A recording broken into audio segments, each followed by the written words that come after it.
Hi, folks. Welcome back.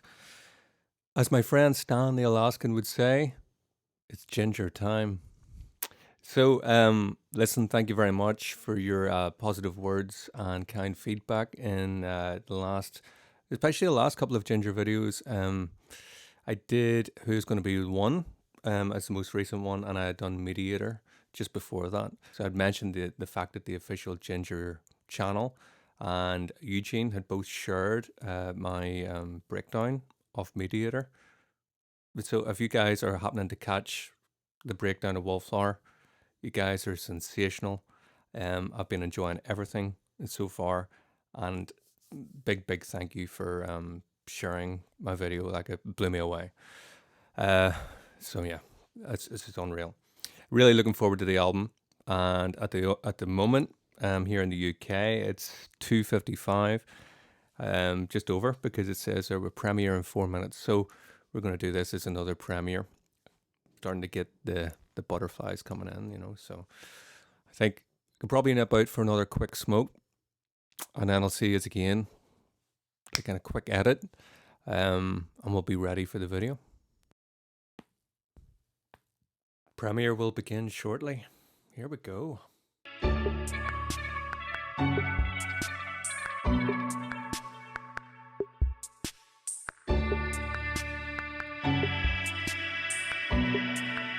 I need to do something about this countdown music.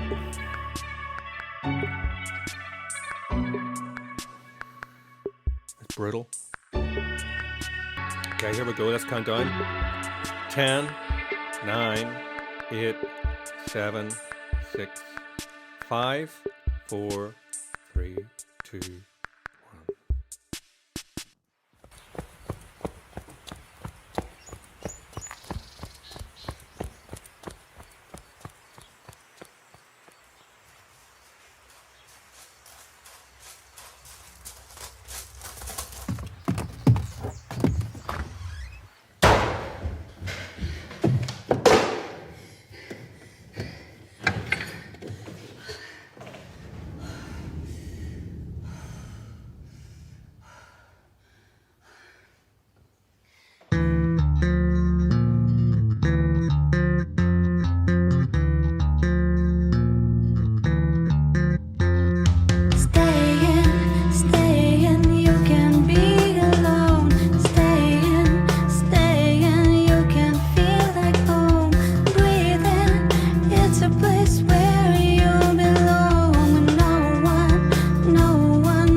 Should I just go on or jump over the wall and say hello to the sick, sick world? I gotta go home, my batteries are low. This life is on lockdown. I gotta go home, my batteries are low. That's what it's all about. This life is on lockdown. That's what it's all about.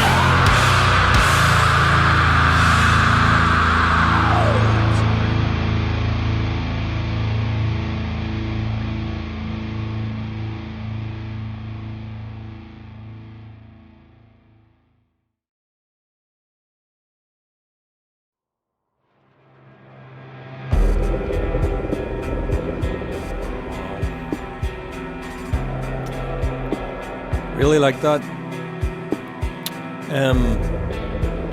Just gonna let it run on a little bit here and see if there's anything else revealed to us in the credits.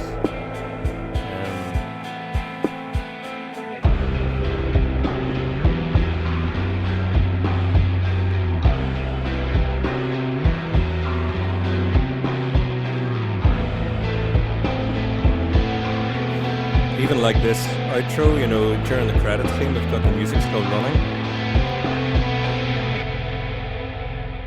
Peace, love, and harmony. Wow. So, now, where did we start with this one? That's become a bit of a catchphrase, I think, whenever I watch Ginger.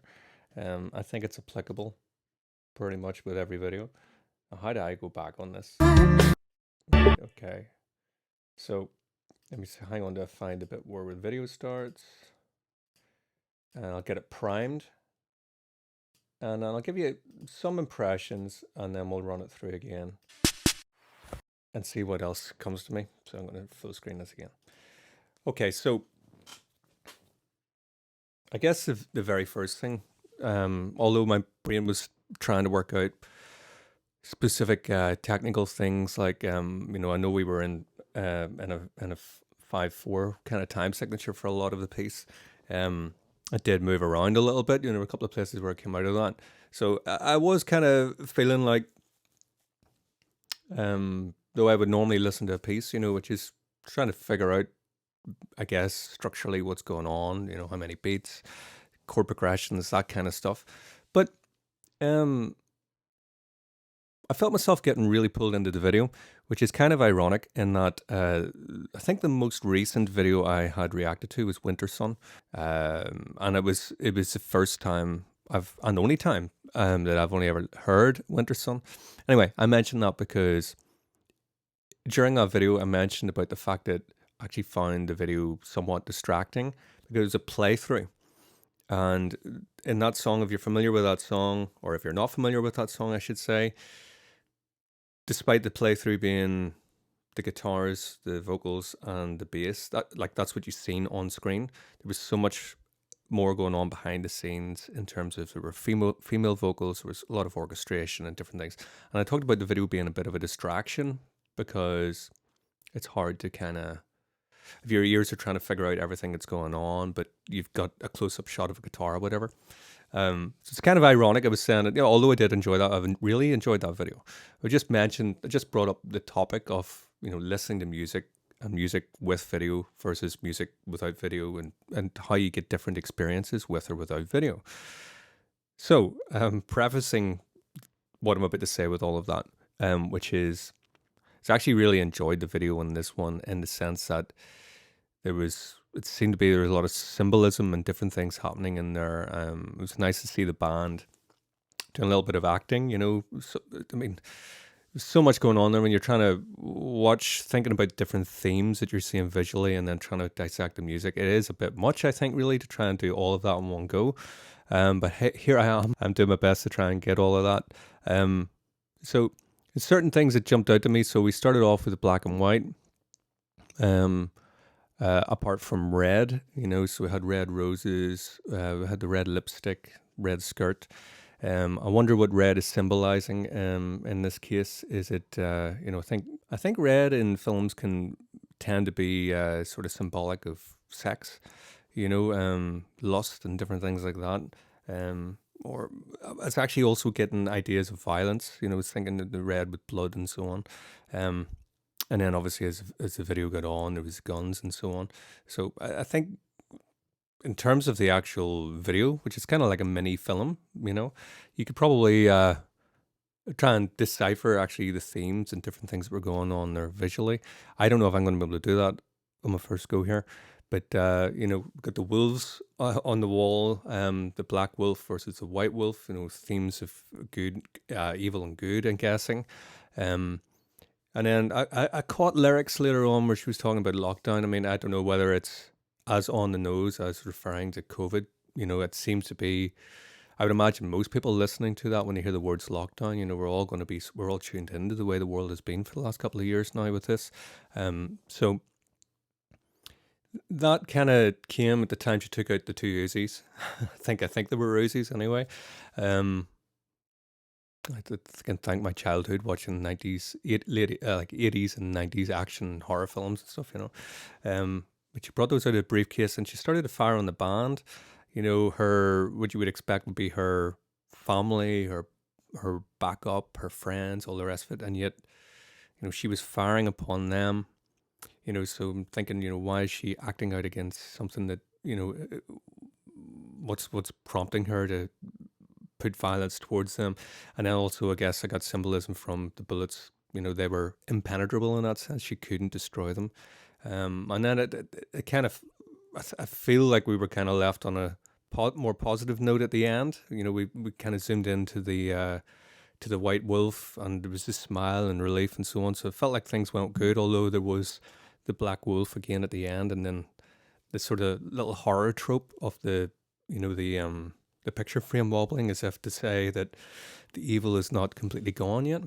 I don't know. So I could be completely rambling. I'm guessing I'm just stream of consciousness. Right, so we'll go back. We'll see if there's anything else jumps out to me in the video. I think this is probably the first time in all of the reactions I've ever done up to now where I've actually talked about what's in the video, the visuals.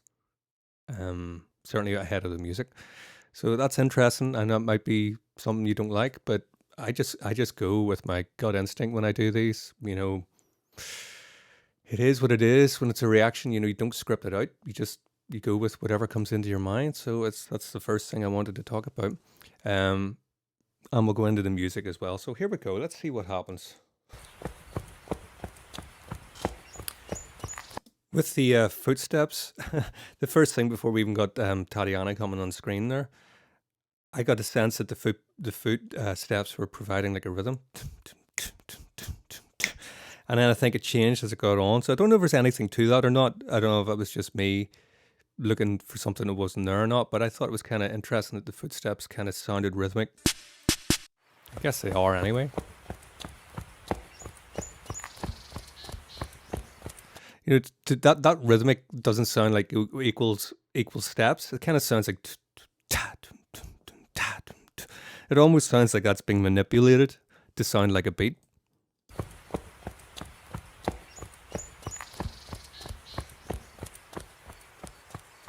We've got the birds in the background as well. Tilted camera shot out of focus. The red. And she's got some sort of box she's been carrying around as well. So the picture frames are wonky at this point. That's interesting. And she brought the box in. Was that the same box she brought the guns out of later on? I missed that. Is she running away from? And now we're into colour, are we? No, we're still in black and white. It's interesting use of the sound effect there as well. I know she's panting heavily there, but there was some sort of wind effect that came in.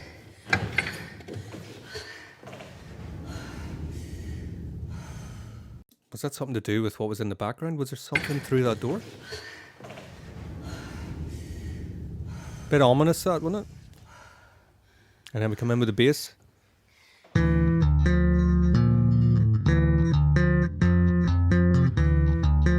I mean, that's pure, it's like a piano riff, isn't it? Da, da.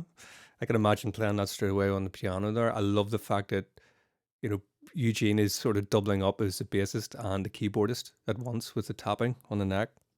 Brilliant way to bring that in. That's another thing that sort of struck me, actually. I was just listening through the song.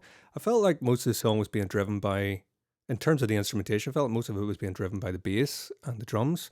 The guitar, now I'll probably shoot myself in the foot saying this as I go back and get more of it, but on initial, very, very first run through, it felt like the guitar was much more of a atmospheric kind of role with effects and different sort of ethereal sweeping things. You know, it felt like the bass and the drums. And then obviously it was very melodic as well, you know, with the vocals.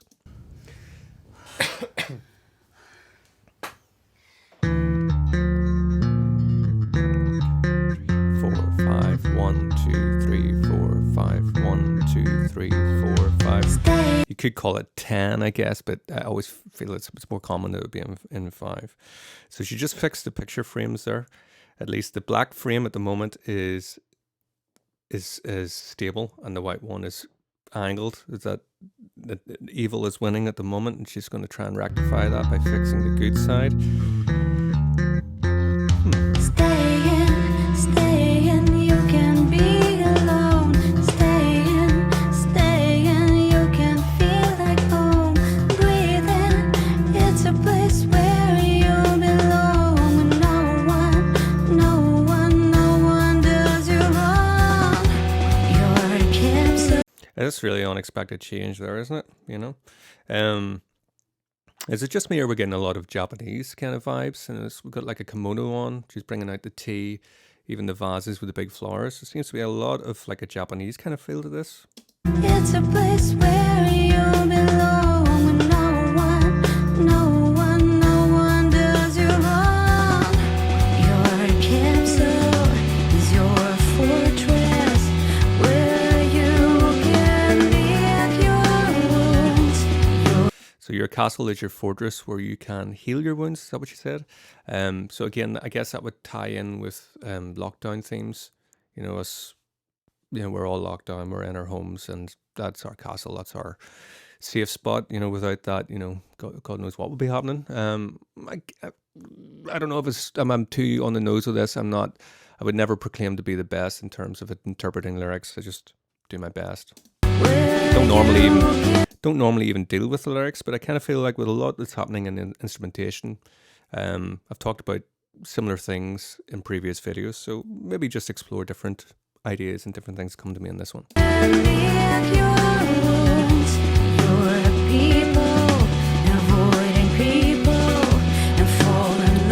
Okay, so see what I was talking about earlier on about the guitar being more textural. You know, it would sound like you're getting this sort of violining effect there, you know, with volume swells on the guitar. That's what this is, by the way, just in case you're wondering what I'm doing here. That's an invisible knob. An invisible guitar knob. Yeah, this, I could easily Photoshop something else in here, like, but this is holding the guitar. These are definitely not thinking about a guitar right now. So this is the guitar, and this guitar and the volume control, and you get this, you know, it's basically volume on off. Anyway, that went unnecessarily dirty, but my mind works in innuendos all the time. I'm constantly censoring myself for this channel, you know, YouTube thing, like, but it's getting more and more difficult to censor myself. So I guess you're gonna have to deal with it. Yeah. So do you listen to the way the guitars kind of come in and out there? You know, you get the constant down the middle. It sounds to me the bass, the drums, and the vocals and the guitars are sort of playing about in this space.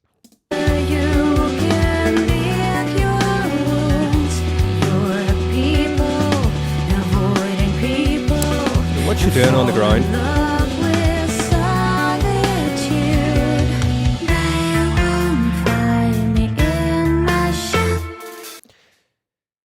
Really like the whispered kind of stuff in there. You know, I like that theatrical type thing going on when bands do that. You know, so it's one thing to take a vocal layer or any instrument or whatever it may be, but in this case vocal layers, and doubling them to create harmonies. But I love whispers and more theatrical kind of spoken word type things. You know, it creates a much more otherworldly, kind of dreamlike kind of feel. So she's now, again, I'm trying my best to sort of follow whatever's going on in the video. So she's being under some sort of threat. She's come in. I'm getting a bit of witchy kind of vibes. You know, she's crafting some sort of thing to maybe ward off evil spirits or whatever. Like, but I don't know. I can't actually say whatever tools and things she's using look familiar to me. This here, I don't think I've ever seen that before. I'm not sure what that is. Burning the incense. Blood. Okay, so there was, I missed that the first time, so pinprick of blood, and then we get the shot of the what I'm assuming is the evil wolf sort of being awoken at the sight of blood, and then we get the shot of the white wolf, you know, which is maybe reacting to the evil.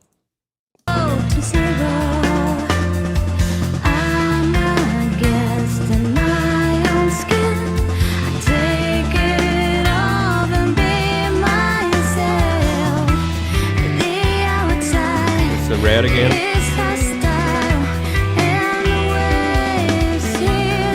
So she brought the, if I was saying that if it's possible that the red is somehow linked to sexuality, she's brought that in when she's come into the house, that she's led that to the side.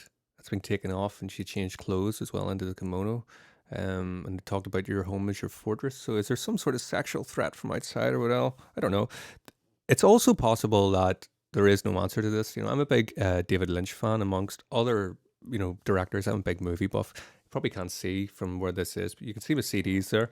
But I've got probably more, if not similar sort of amount of DVDs, Blu-rays and all the rest of that, you know, big film buff. And what I mentioned David Lynch is that, you know, while the director and whoever's involved in the film may have a specific storyline or concept of what's going on, it can be open to interpretation. So I guess it is possible that this could be open to interpretation. You know, maybe the ideas I'm coming up with are different from yours, and while you might feel inclined to say, what are you talking about, red isn't that? Well, it might be. And yes, it might not be.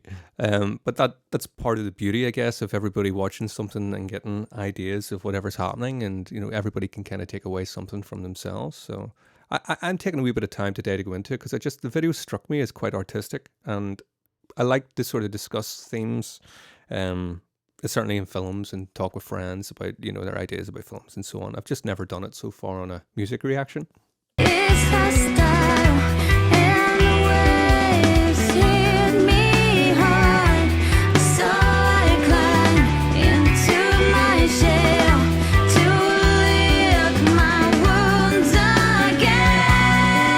Climb into my shell to lick my wounds again. Yeah, so the themes are, I'm thinking we're sort of on track with the themes so far.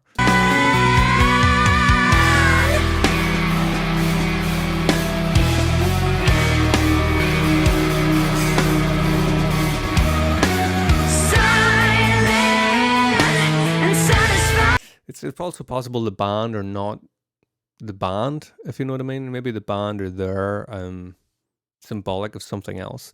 I mean, they're there obviously as themselves. I can see that's Eugene chasing her down the road. But, you know, the first instinct would be like, you know, her versus the band in some sort of sense. But the band could be symbolic for something else, and we're using the band members as actors, you know. So there's all sorts of different ways we could be taking this. So we got Vlad's symbols come in there, and some sort of wind through the window, and then she got reminded, and then we've gone back to whatever happened just before this.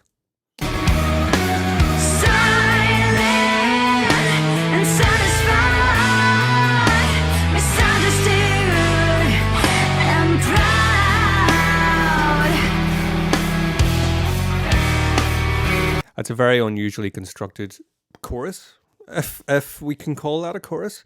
It certainly had a more kind of catchy, what would we say, punchier, kind of more of a crescendo. Do you know what I mean? Higher energy, even though it was still slow. Higher energy in the dynamics. So I guess that was a chorus there. It's hard to tell.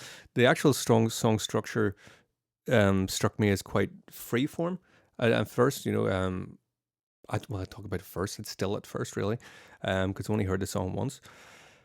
But anyway, not like, oh, there's the verse again, there's the chorus, there's the bridge, there's the thing. So the song seems quite, I would be reluctant to say that it sounds like jazz, but it certainly has an unfolding kind of jazz-like kind of sensibility in that it sounds very free wherever, wherever the music is sort of lilting and just sort of traveling. I think it's really refreshing. It's not like they don't sound like they're forcing themselves to be like, okay, so we've got the chorus, now go back to this, now do this, now do that. Sounds like they're just kind of allowing the music to kind of to move wherever it has to. It's obviously not as simple as that. It still has to be constructed and all put in. But I'm just talking about it's less typical in its structure than what you would normally expect from a song that's 4 or 5 minutes long. Misunderstood and proud.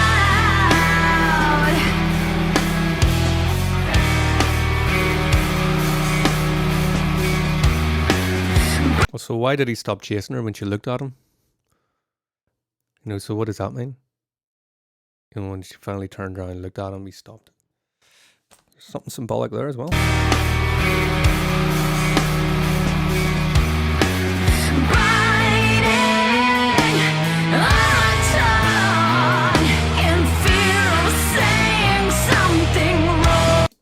Almost like you could read in that on his own he's not powerful enough to to get the better offer or whatever it may be. You can see he's got the backup coming now in the form of Vlad so far.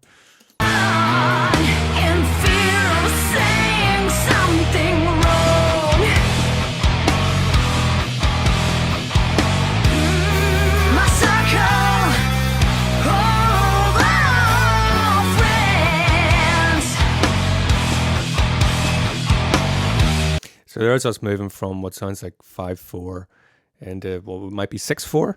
Certainly moving from groups of 5 into groups of 3.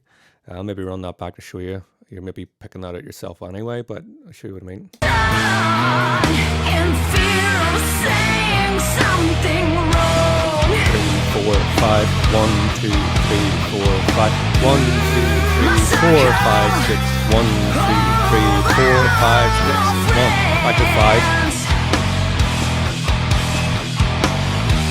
It's getting empty, it's getting empty, getting emptier.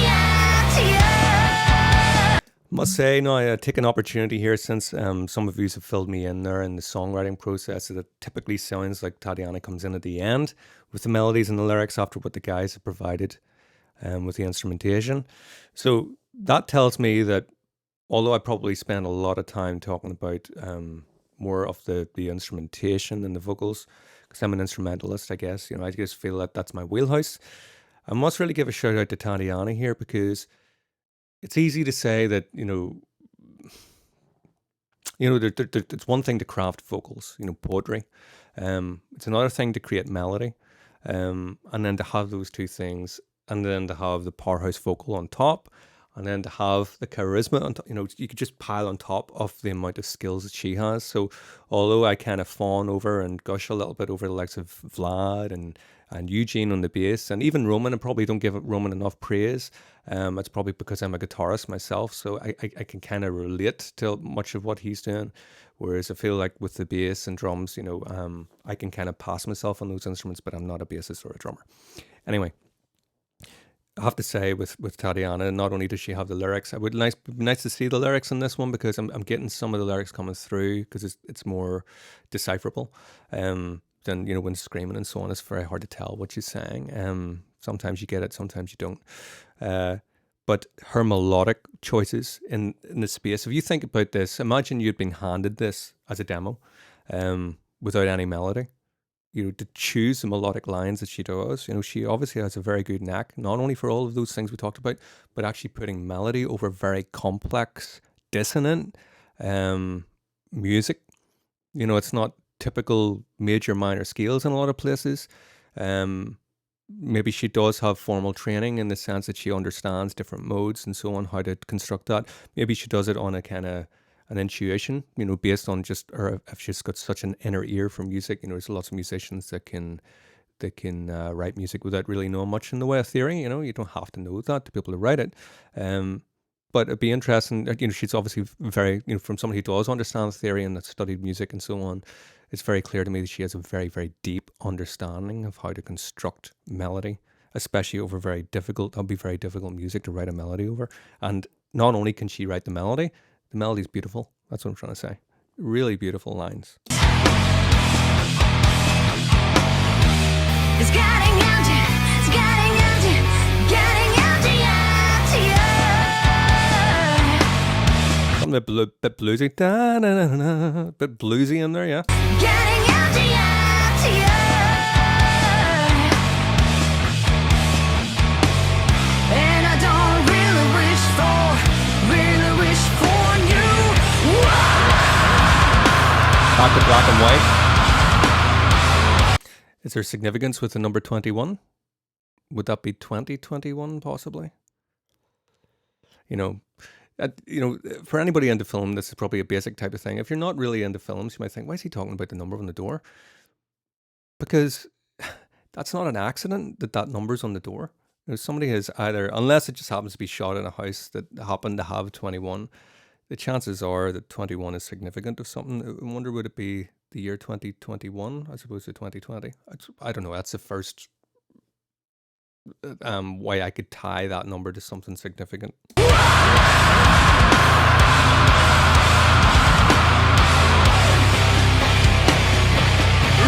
We're back and forth between black and white and color. What's that representing? Is that the past and the future?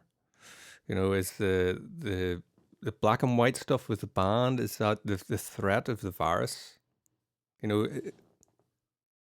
Is it possible that in the box she holds the cure to COVID? Is she maybe running about with the cure and the band is the representation of the virus? Possibly. Really wish for you.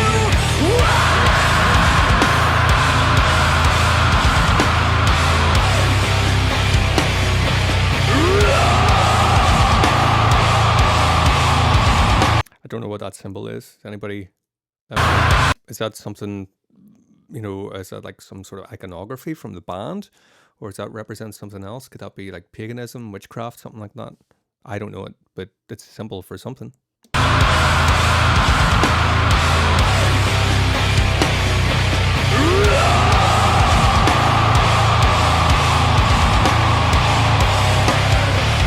You can see the evil wolf is going crazy now with blood red eyes. The white one's going to have to step up. I gotta go home, my better is alone. So did she say, I ain't going to go home? Or I've got to go home? It's hard for me to tell that. But yeah, she's from, this is a different box with the guns in there. I gotta go home. I ain't got to go home, so I'm not going to go home. Or I don't have to go home. Better is alone. This life is a lockdown. I gotta go.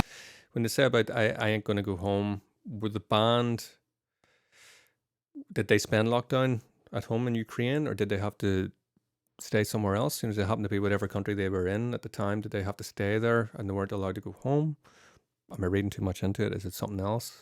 I could be completely way off on this. Maybe stick to analysing the guitars. I gotta go home, my better is alone. That's what it's all about. She looks like a proper badass there, by the way, with the guns. I never asked to be here. I had it from the beginning. Also, that seems kind of significant there, where she's sort of prepared. It's like, I got you. And then they're here. So the unexpected, why the band here? It's kind of, you might be ready to fight your war. Just when you're finally prepared and you think you've got everything ready to fight the war, it comes from somewhere else, somewhere where you're not prepared.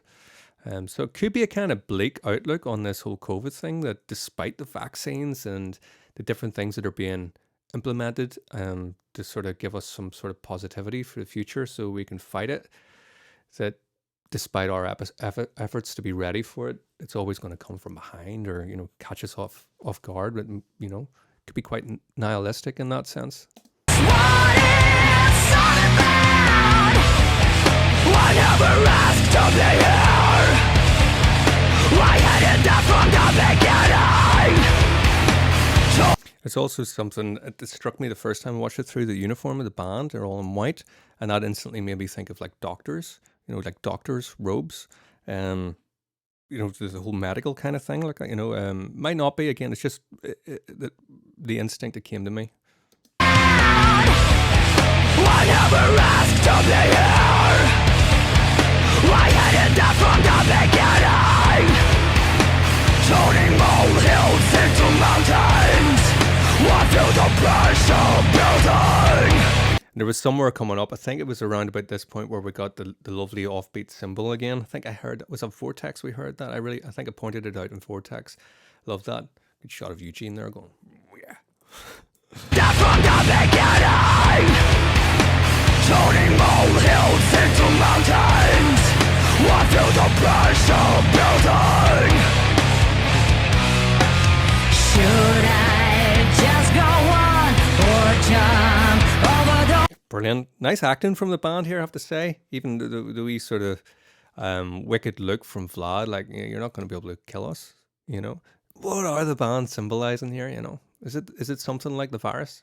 The pressure building. Yeah. Should I just go on or jump over the wall and say hello to the sick world? I mean, it has to be at this point. I like to stay open-minded. Don't never like to put all my eggs in one basket and say, oh, well, I think you'll find that this video is about the coronavirus. That would be a bit of a stupid thing. I'm giving my thoughts, but at the same time, hold my hands up like, yeah, shoot me down. If you don't agree with me, then that's fine. I'm not going to lose any sleep over it. If you want to watch this, you want to watch it. If you don't, you don't. That's about it. Hello to the sick world. I gotta go home. My batteries are low. This life is a lockdown. I gotta go home. My batteries are low. That's what. Lovely hookum. Dum dum da da da da dum ba da. That really locks in. The bass, double kick, guitar, singer, everything connected there. Talked about that. I think it was Vortex who talked about the idea that the band often drifts from this to this, and that's that moment there. I felt like a lot of the song was kind of like this, and that there's a nucleus with the bass and the drum, and the melodies up here and the guitars doing that. I love the way they can kind of at times find a moment in the song where it feels like everybody just knits together, and that's it there. I gotta go home. My batteries are low. This life is a lockdown. I gotta go home. My batteries are low. That's what it's all about. This life is a lockdown. Love you, Vlad. That's you steal the show from me with that. I love a symbol that sounds like it's out of context, but it's not. It's just got its own little. It's almost like it's in its own little time signature. Just sits above the music. My ears get pulled to that song. Shotgun. Love it. My batteries are low. That's what it's all about. This life is a lockdown. Beautiful artwork in this there. It's real sadness and the difference there in the wolves. Did you see that beaten down look? And I wonder who did the artwork for this. There's something really sad in the expression of the white wolf there. I gotta go home. My batteries are low. That's what There. It's like it's all about.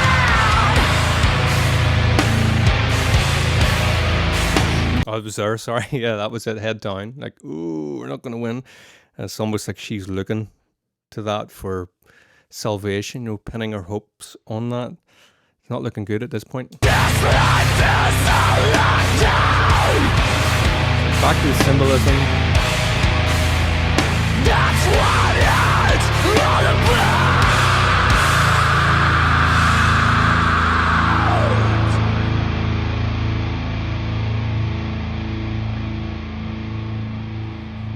I guess I feel like I'm missing something there that should be kind of obvious. So what was in her potions there? What is it? Is that the vaccine? She throws the vaccine at and it has finally worked. I guess up until this point, yeah, it could make sense, could it? She tried using the guns, and that didn't work. So yeah, I guess that would kind of make a little bit of sense if we go with the trajectory that I'm on anyway. I find myself on, is that yeah, all the weapons and all the stuff that mankind throws their money at. It doesn't matter how many bombs and this and different things you have. You're not going to beat a virus with that. You need to rely on science. So maybe that was sort of symbolic of that. That by throwing the drugs at the band. That's our way through. Don't know.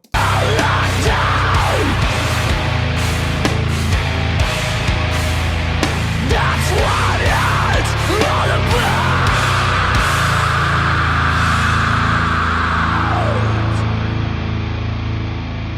Get the images of the red again there with the red curtains. Watch the black. Yeah. Now that could be open ended. And that almost looks like it's ready to fall off the wall. And the first time I seen that, I thought that was hinting that, oh, we're not done yet. Don't be thinking you've beat me. Still a bit of life in that. But that could you could almost take that as it's about to drop. But that's the kind of thing you get at the end of a horror film, isn't it? Is there a sequel? They usually hint at something as leaving the door open.